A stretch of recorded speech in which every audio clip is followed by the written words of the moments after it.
Yeah, we're really excited about bringing digital currency to the continent of Africa. Yeah, quite honestly, it's been for the white man. And here I am as an Asian chick in Africa to kind of diversify what digital currency can do. So there's a lot of exciting stuff going on in the continent that's starting to sprout. We're personally focused on remittances that allow anyone in the world to send bitcoins to friends, family, businesses in Africa. So we're basically converting bitcoins into local African currencies. So we also want emerging markets to benefit from all the many potentials of digital currency. But yes, awareness is really challenging. So one of the things we're doing is partnering with Bitcoin exchanges, with Bitcoin companies here in the UK and hopefully soon across Europe, so that we can increase awareness outside of the cities. Yesterday we threw like a Kenyan barbecue in Barking, and we brought Future Coins, which runs the Lamasu Bitcoin ATM in Old Shoreditch Station, to educate Kenyan diaspora about Bitcoin. And yeah, it's true. Like some of them don't have smartphones. Thankfully, there's things like 37 coins, which are making Bitcoins available by SMS. For those who did have smartphones, they were like, oh my gosh, I can get a Bitcoin wallet. We gave away free Bitcoin. So, I think there's a lot of things we can do to make. Quick question. Oh, so let's say, so you mentioned the Kenyan diaspora. So walk us through what happens before BitPesa. If I'm working here and I make 500 pounds and I want to send money back to Kenya, I go to, I guess, a Western Union, and they charge me a certain percentage. So can you walk us through how this is improving it? Sure. So, someone who's working hard abroad wants to send 500 pounds. Actually, we met a money agent who said that there's someone who sends 8 pounds a week. So imagine if you're going to pay 20% to send 8 pounds, not much gets home.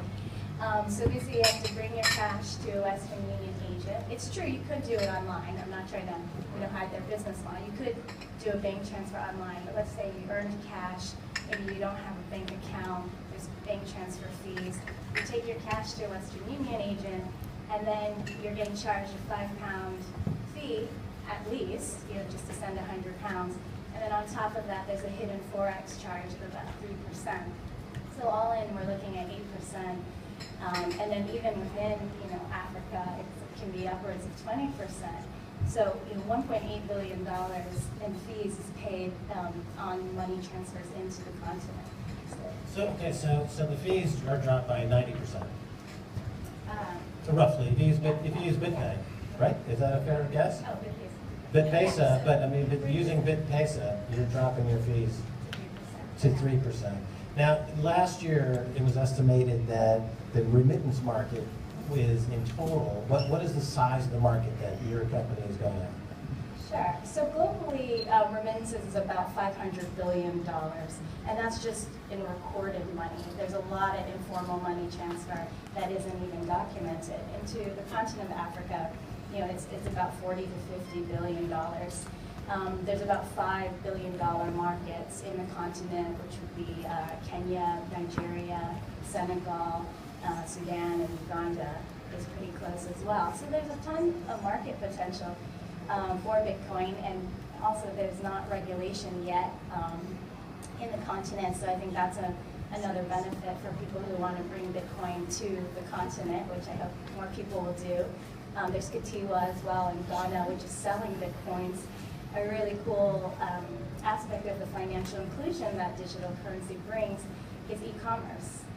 Most Africans don't have credit cards because there's nothing like a credit bureau in most African countries. So now software developers in Ghana are able to buy Amazon cloud servers, buy domain names, anything that they couldn't previously buy. Now it's opening up the entrepreneurship space all over Africa. So how is that different than, if I may ask a question, so how is it different than, how would you contrast it to the micro-lending business? Because micro-lending, like in Bangladesh and other areas, people are taking on an interest, they're taking on debt. They have to pay that debt. They've done great work in allowing, especially women in these areas like Bangladesh, they can get a goat. And a goat doesn't sound like much, but it can actually have a profound impact on a family's life, etc. But it seems to me that this is more of a straight up and down cash transaction. There's no debt attached. And it allows people, as you're saying, to then get that entrepreneurial spirit, to get a domain name, get an internet connection. Would you say how would you compare it to microfinance? Yeah, I mean, I don't want to knock microfinance. I think it's been a really powerful tool to increase financial inclusion at the base of the pyramid, but it's by no means a silver bullet, and you've seen a lot of microlending go wrong. One case would be suicides in India, where people are really embarrassed about being indebted, and so they actually end up committing suicide instead of being shamed by their community for not being able to pay back this loan. So I think by creating access to finance, at the base of the pyramid, we're going to see a lot more entrepreneurship, coming out of the continent. So it gets back to what I was saying in terms of the magic of markets are revealed when you eliminate all of that overhead. So now suddenly somebody in Africa who's getting an $8 sent to them from London, they can create a domain name, and suddenly they're connected wirelessly, et cetera, and there's a magic moment there. They're suddenly thinking not about, I need to spend 6 hours getting water and coming back. I can actually get on my phone, figure out what's going on there, and I can spend 5 hours doing something else. There's a lot. Is that a correct characterization of that? Yeah, I think it would be great to see more Bitcoin investments going into the continent, but I still see there's a need for localized exchanges, which is why BitPesa exists. So right now, if anyone saw a viral video called Bitcoin in Uganda, it basically showcases how a Ugandan receives a remittance from his U.S. American brother-in-law, but then he has to run around Kampala, the capital of Uganda, trying to find a Bitcoin seller.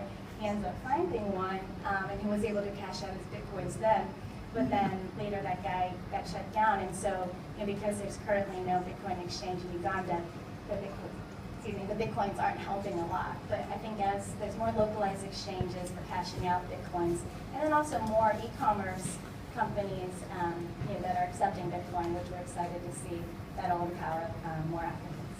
Great, you can say that. Yeah, no, and it was very